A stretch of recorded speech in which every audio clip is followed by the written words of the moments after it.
Hello students, I'm glad to see you again. Welcome to my English class for 11th grade. Today we are going to learn some new words related to the animals. Next, how to use subject and object questions and to use all, none, both, neither and either in the sentences. Before the lesson starts, I will describe two animals. You will guess what animals are. At first, this is an animal. It has very short fur. It lives in hot areas. Its fur has got black and white stripes. It eats plants. What animal is it? What do you think? I will say answer. This is a zebra. Next animal. This is a big cat which lives in South America. It looks like leopard, though it's usually larger and stronger. Its behavior is more like that of a tiger. What animal is it? What do you think? It's a jaguar. Okay, now you will open your book, page number 94. There is a text about these animals. There is a part of this text. You will read the text and punctuate. At first, you will listen it carefully. I'm Anthony and I really like animals and their behaviors. Today I'll introduce you to two interesting animals. I'm happy to share my findings, some of which I've learned from the BBC, National Geography, and my companion trusted friend traveler Dan, and my own observation and experience too.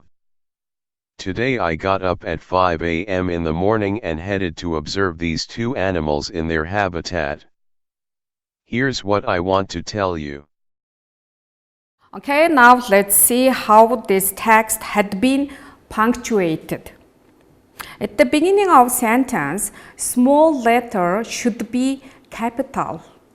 For example, I really, today, I will, I am, some, I have, today, I got up, here is, I want.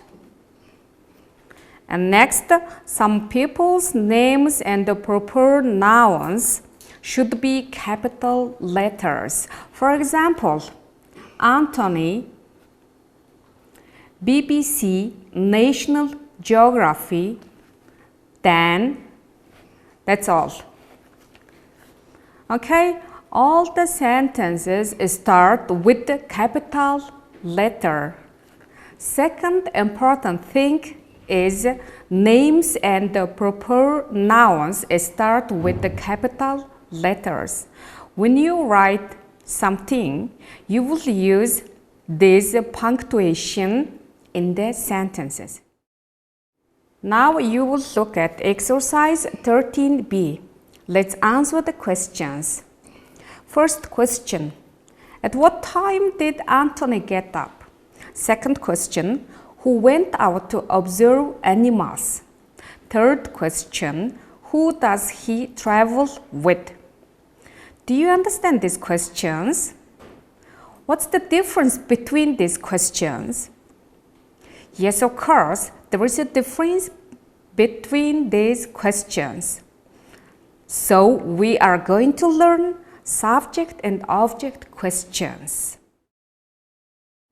Subject and object questions. First, let's review the concept of a subject and object.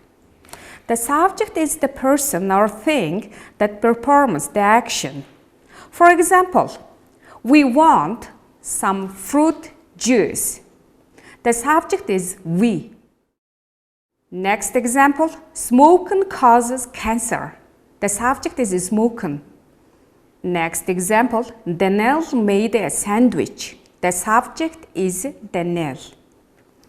The object is the person or thing that is acted upon or receive the action. For example, we want some fruit juice.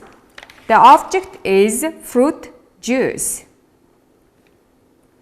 Next example, smoking causes cancer. The object is cancer.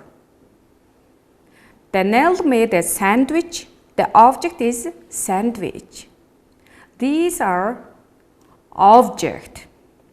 Most questions in English are object questions. We want to know about the receiver of the action. This follows the question formula. At the beginning of question, there is question word, auxiliary word, subject, main verb. When asking an object question in the simple present, we use the auxiliary verbs do, does. In the simple past, we use did. For example, what do you want to drink? We want some fruit juice. We are asking about the object, fruit juice. Next example, what does smoking cause? Smoking causes cancer. We are asking about object, cancer. Last question, what did Daniel make? Daniel made a sandwich. We are asking about object, a sandwich. These are object questions, so we use auxiliary verbs do, does, and did. We don't know the object receiver of the verb, so we asked about it. Sometimes we want to ask about subject. We don't know the person or thing who performed the action and we want to find out. Subject questions. Now let's form subject questions. At the beginning of question, we use who or what plus verb in a simple present or simple past plus object. Let's look at some examples. Subject questions. Who wants some fruit juice? We want some fruit juice. We don't use who does wants. It's incorrect. Next example, what causes cancer? Smoking causes cancer. We don't use what does cause. We don't use auxiliary verbs in subject question. Next example, who made a sandwich? Daniel made a sandwich. Who did make? It's incorrect. Do you understand subject and object questions? Very well. Okay, now let's practice. Let's practice. First sentence, question. Did you learn? Answer, we learned something. Who or what? This is object question, so we can use what. What did you learn? We learned something. Next sentence, question. Is at the door? Answer, Tom is at the door. That's a subject question, so we can use who. Next question, looked at the bird. Answer, the students look at the bird. This is a subject question. Also, we can use who. Fourth question, bought a new coat. Answer, Anne bought a new coat. This is subject question, so we can use who. Who bought a new coat? and bought a new coat. Good, very well. Okay, let's go on. Okay, let's see a text again.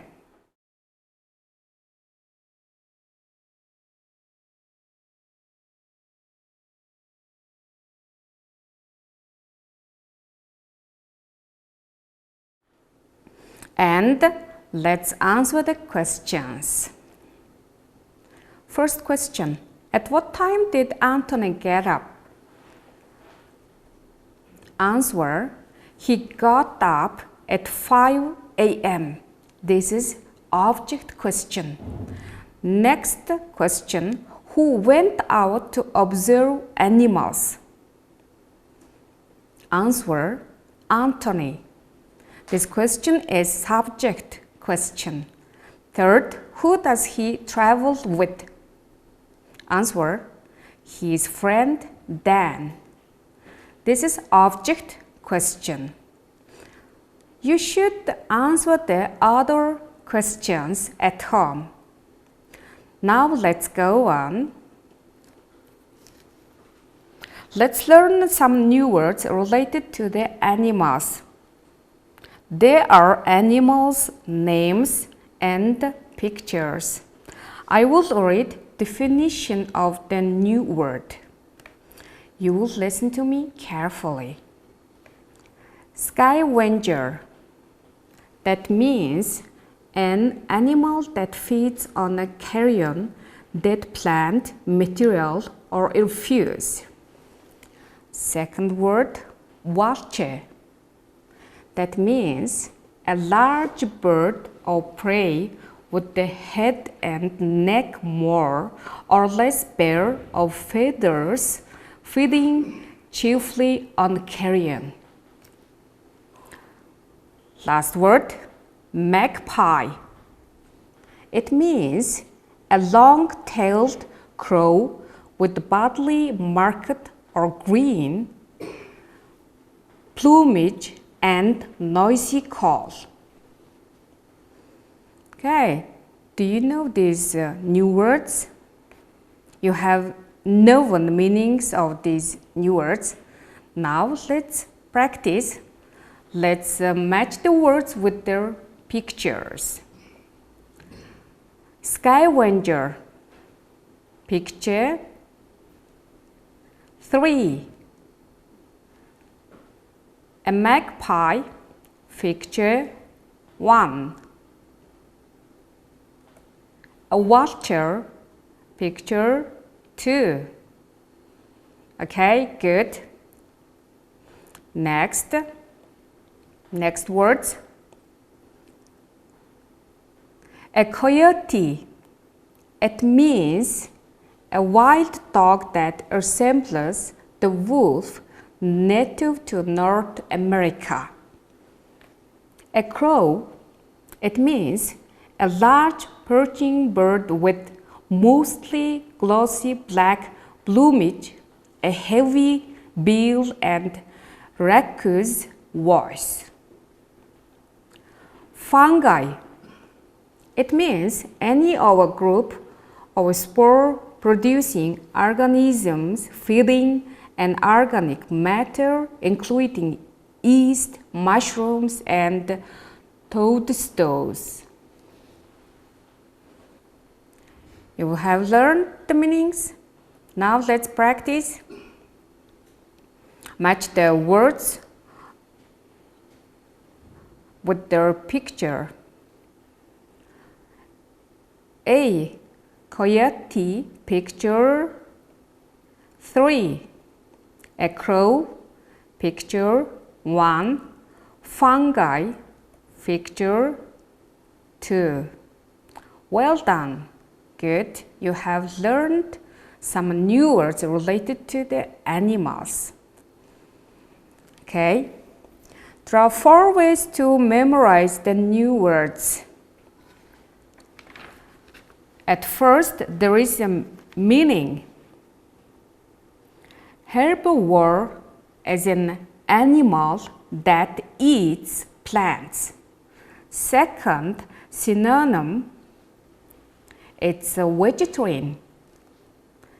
Third, a sentence. There is a sentence. An elephant is a herbivore. Fourth, there is a picture. Okay, next.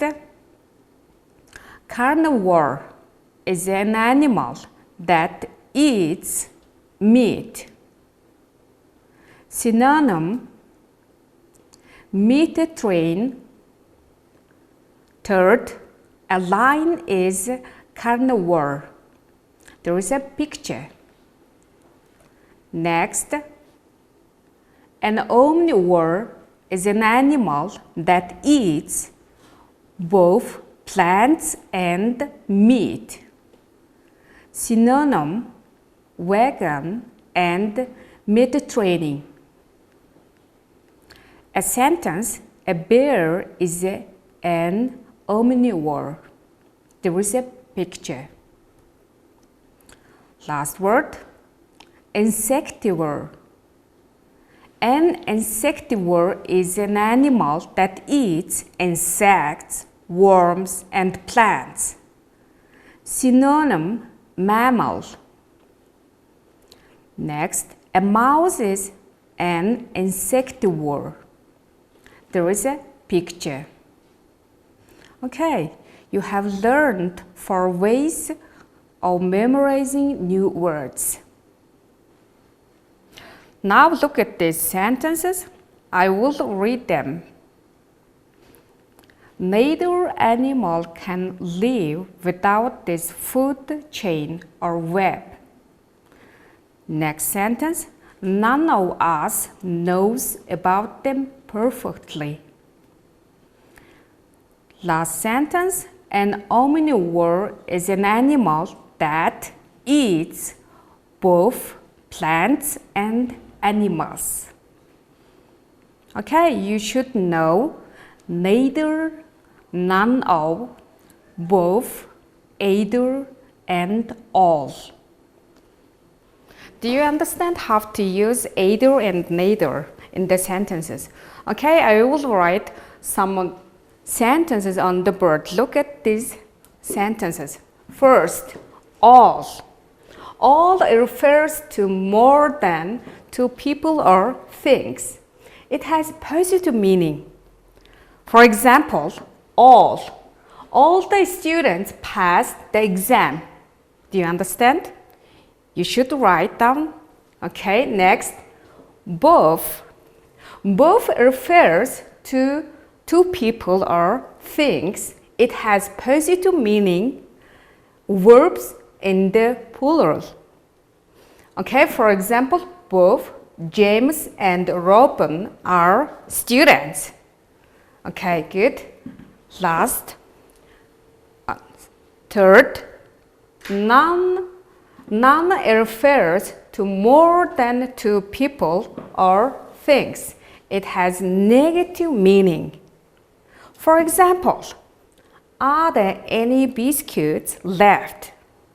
Answer, no, none. Okay? Either and neither refers to people or things and are used before singular countable nouns. For example, neither boy likes football. Okay, do you understand this? So let's practice. Underline correct item. For sentence, both, all, Margot and Steve are excellent skiers. Okay, so we can use which one? Both and all. There are 2 people, so we can use both. Next, neither and either. Julie nor Lucy enjoyed the film. Okay, which one? Neither and either. So there is nor. We can use neither. Okay, next, all, each, 8 men are working really hard. So we can use all or each. are 8 men, so we can use all. Last sentence. There was a good film on TV yesterday, but all or none of us saw it. There is but in the sentence, so we can use none. Do you understand this? Okay, I have a question. What have you learned today? We have learned today some new words related to the animals and how to use subject and object questions and to use neither, either, none, all, and both in the sentences. Okay, now I will give you homework. You will do some exercises at home.